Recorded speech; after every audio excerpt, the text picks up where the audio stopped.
How's it going, everybody? Wildman Wes here, and welcome to day 14 of What's Your Poison's 24 Beers of Christmas. Yesterday we had a pretty decent hazy IPA with some spruce tips and some juniper berries. Let's see what day 14 has in store for us. Let's see what we got. We got a small can this time. Penrose, drum roll please, vanilla porter. Okay. Penrose is from Geneva, Illinois. This one is obviously the vanilla porter. I'm looking for the ABV on this one right now. I'm not seeing anything on it yet. But, that's what happens. Too much on the nog, 6%. Alright, we're going to pop this open and we are going to have some holiday cheer in our beer.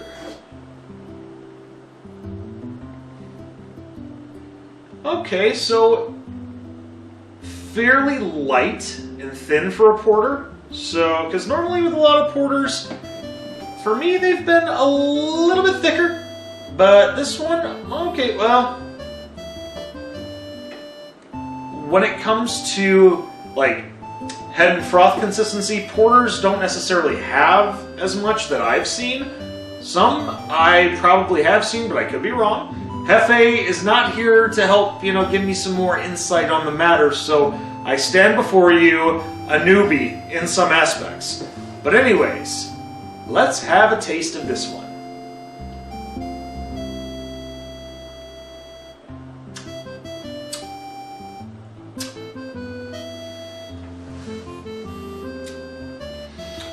Woof! Light in body. Getting the vanilla and the roastiness of the toastiness on this one with the malt. So yeah, give me a second. Okay.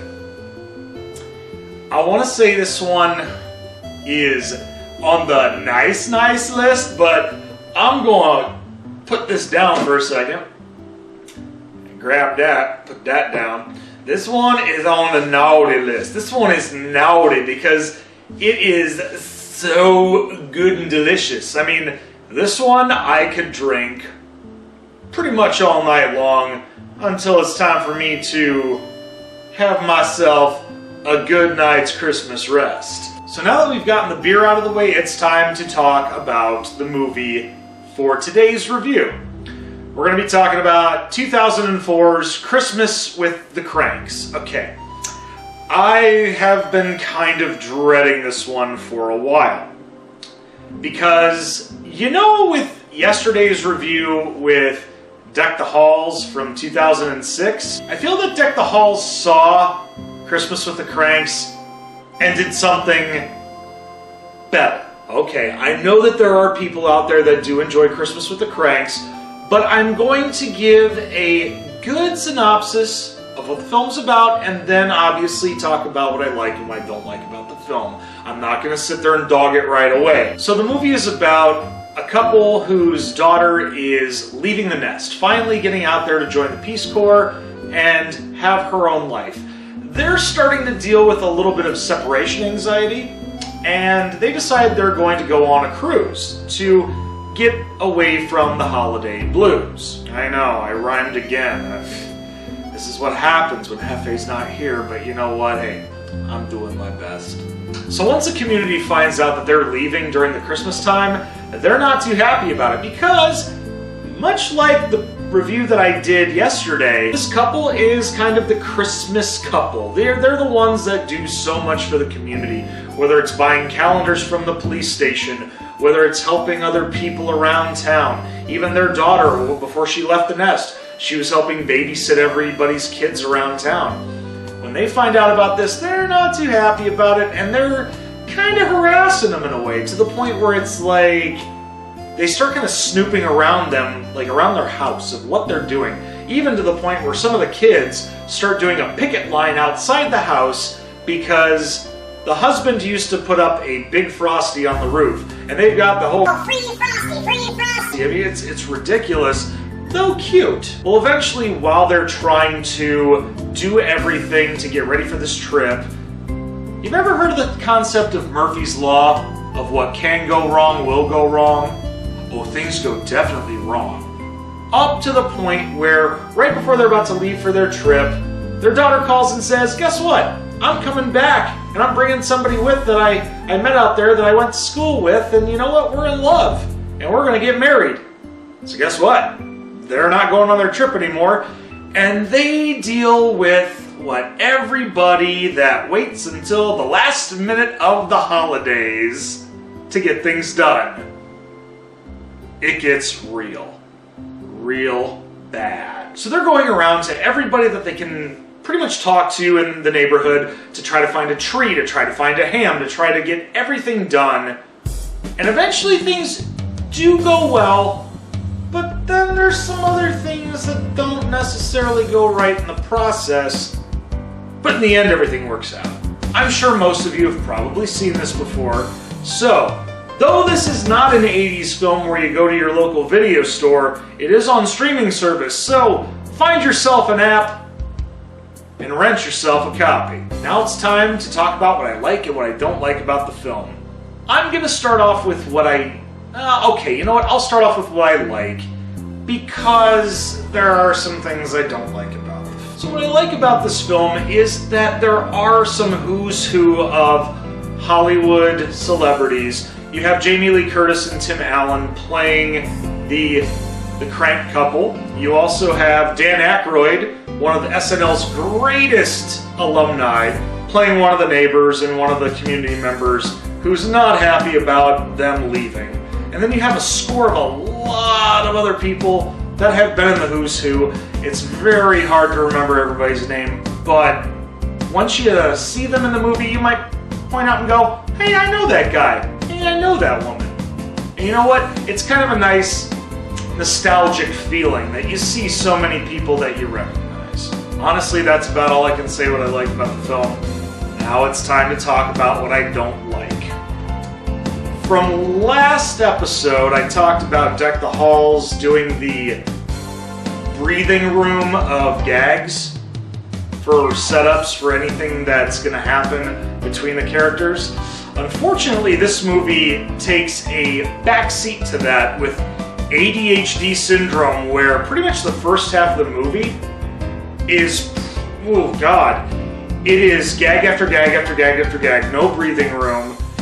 Though the concepts are funny, it's almost as if they took an episode of Family Guy, or multiple ones, took the segues out, and just made the first half a movie. The second half of the movie, there is breathing room. There is good-hearted sentiments to the film, but at that point, your mind is so wrapped up in the what the heck is going on, what did I just watch, that you lose some interest in the end of the film. And unfortunately, that is where I have a big problem. Another thing that I'm not a big fan about is the acting. As much as I love some of the main people in the cast, I feel that the performances were forced. It just seemed kind of like, oh my goodness, oh my god, you're supposed to laugh now, ha ha ha ha. And it was just like, eek. The one in particular is when Tim Allen has Botox injected into him, and he's trying to eat a fruit cup, and he's doing this, and it was just so reminiscent of when Chevy Chase was trying to eat a overly cooked turkey in Christmas Vacation. He even had the full-on eyebrow raises and everything. It almost felt like Tim Allen was trying to be Chevy Chase in this film. And it dropped the ornament for me. Okay, now it's time to grade this film. I've been a little bit mean on this one, but at the same time, I have my reservations just like anybody else does. It's not a horrible film. It's just I feel that they rushed the first half, and then in the second half, or almost like the last quarter of it, it's like breathing room, but then other crazy stuff's supposed to happen, but it just kind of falls flat. To be fair, Well, to be fair... I'll still give it a passing grade with a solid C. Jane, you ignorant slut. I'm gonna have to stick by that because it's just, I mean, there are moments where I do laugh. It's just, after a while, my attention just kind of faltered. And I don't know what to say about it other than I watched it mainly because I wanted to review it. And then if you haven't seen the movie, I want you to see for yourself and maybe even do a point counterpoint with this and Deck the Halls. Well, we hope you enjoyed day 14 of What's Your Poison's 24 Beers of Christmas. If you enjoyed it, leave a thumbs up. If you didn't agree with either the beer or the review, you can leave a thumbs down. Totally get it. Otherwise, make sure you share on social media, but most importantly, you push that little red button and ring that holly jolly bell for instant notifications. Also, make sure that you check out my boy Half-Face stuff on Beer You, Beer Me on all social platforms, and tell him West sent you. You'll be glad you did. Until then, I'll see you tomorrow for day 15 of What's Your Poison's 24 Beers of Christmas. Take care, be safe, and as always, cheers.